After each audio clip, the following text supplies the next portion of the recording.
Hello friends, welcome to my YouTube channel. તમે દમ આલુ બટેટા ઘરે ટ્રાય કર્યા છે?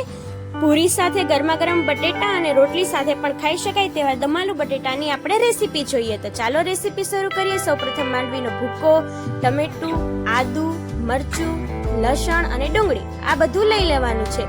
હવે આપણે સૌથી પહેલા તો ડુંગળી, ટમેટું આ બધું મિક્સર જારમાં એડ કરીશું અને તેની ફાઇન પેસ્ટ બનાવી લઈશું. ત્યારબાદ તેમાં મરચું એડ કરીશું, આદુ એડ કરીશું,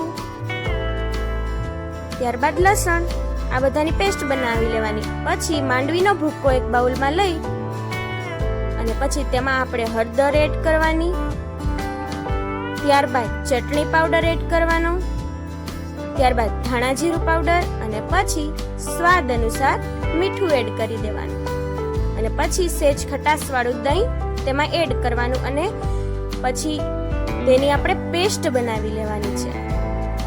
એકદમ હલાવી અને થોડી વાર હલાવશું એટલે પેસ્ટ એકદમ સ્મૂથ બની જશે.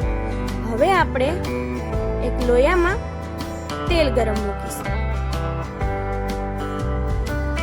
જે મિક્સરમાં પેસ્ટ આપણે કરી હતી તે આમાં એડ કરી દઈશું.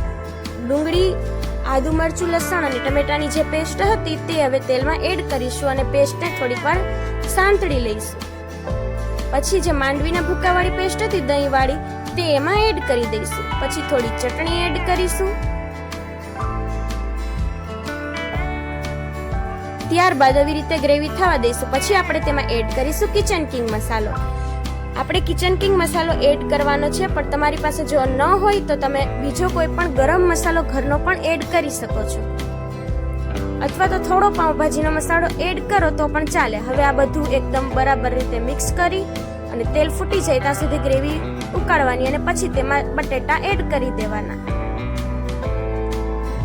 ત્યારબાદ બટેટાને સરસ રીતે મિક્સ કરી લેવાના અને હલાવી લેવાના.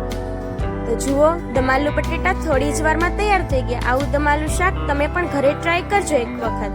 ખૂબ જ સરસ બને છે. કોઈ મહેમાન આવ્યું હોય ત્યારે પૂરી સાથે આ શાક સર્વ કરી દેવું.